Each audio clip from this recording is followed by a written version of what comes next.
Lean with Dr. Green, who is our monthly contributor all the way from Fort Worth, Texas, bariatric surgeon. Dr. Green, welcome to the show. Hey, Brandon. Hi. Good seeing you. Good seeing you too, Doc. What's going on in Fort Worth, Texas? Man, trying to stay warm. The temperature's dropped here.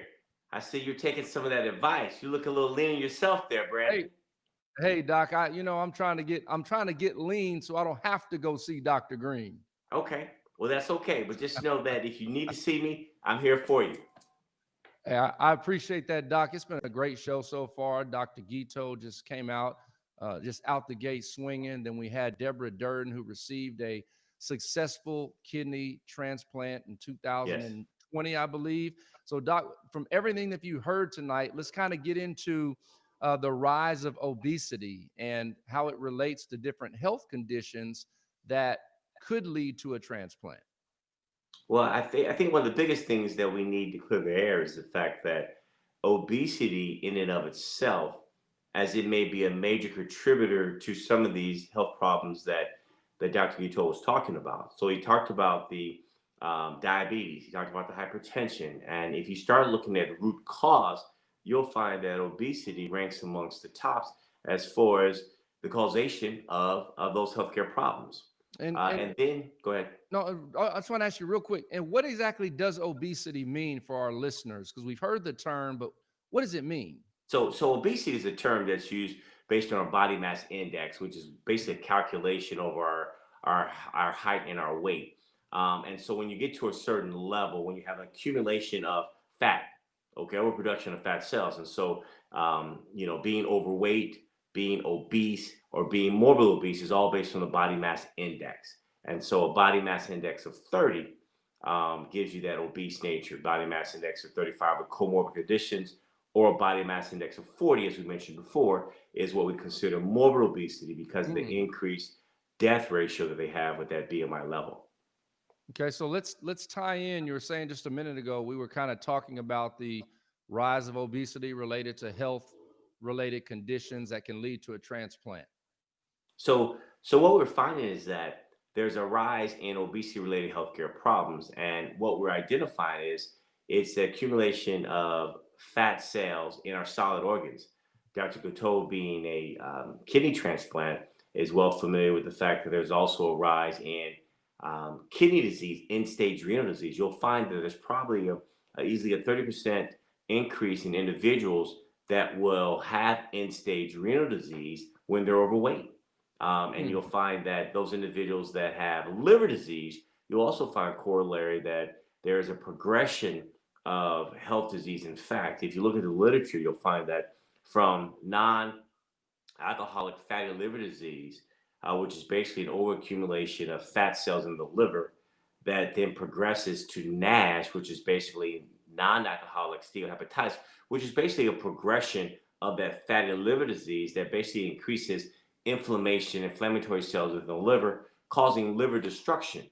It's Mm. projected that those individuals, there's a rise in transplantation, and the said cause will be that progression from obesity to NASH. And by 2025, it's projected that it will be the number one cause Mm. for the need for liver transplantation. Now you said liver destruction. Is it reversible, or once you have liver disease, it's irreversible? Well, so no, I think that you can definitely. One thing about liver and regeneration of cells, if you remove the agent that's causing the problems, you can slow down the progression. And so we have had patients that have gone on who've had a certain stage of liver disease, but by losing weight, you'll see they don't go on to progress. So the level to which one needs a transplant really goes back down to the ongoing demise of that organ. How common is it, Dr. Green, once someone has the surgery to regain the weight that they lost prior to getting the surgery? So your And, reference a weight loss procedure, right? and I guess the a part of that question is if someone has a weight loss procedure prior to receiving a transplant, Yes. they've lost the weight, healthy, looking good, they've received the transplant, and then they've gained the weight back. Do they have another weight loss procedure? So I think now we're talking about revisional surgery. And so at any point in time, you always have to evaluate, did the procedure fail me or did I fail the procedure? I think the common misnomer is that when one has a weight loss procedure, it's one and done. And I think that's wrong Mm, for patients. You know, if you have high blood pressure and you're not controlled with one blood pressure medication, what does your doc do? He puts you on another. And so I think that sometimes, if you will, procedures may need to be tweaked. There may be things that go awry that may need to be altered. So I think we should keep our minds open to the impact that revisional surgery is here. Sometimes procedures may run their course in regards to their effectiveness. And we've had a multitude of procedures that have done great by individuals, but through a course of time, there's been some problem or some issue that needs to be advised. So I think that there are patients that may gain their word back, but if it's outside the procedure, what you'll find are the habits. hmm. Surgery is only a tool, and so if you start creating bad habits or going back to lack of activity, those will be key factors that may gain weight back in the future. What's most rewarding about what you do, Dr. Green? You know, you've heard the saying, being able to have your roses while you're alive.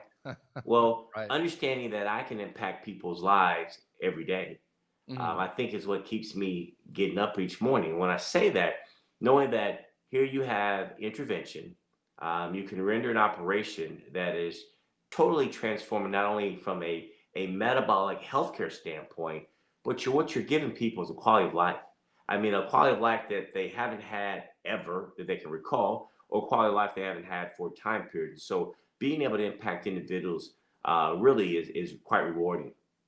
Everybody, that's Get Lean with Dr. Green, my man, all the way from Fort Worth, Texas. Hey, we have a real special treat coming up. Haven't had a great show so far. Got another performance coming by Alexis Joy, but Dr. Green and Dr. Gito are coming out on the next segment. Hey, we got to go to commercials because we got to pay those bills. Hey, we'll be right back. Thank you.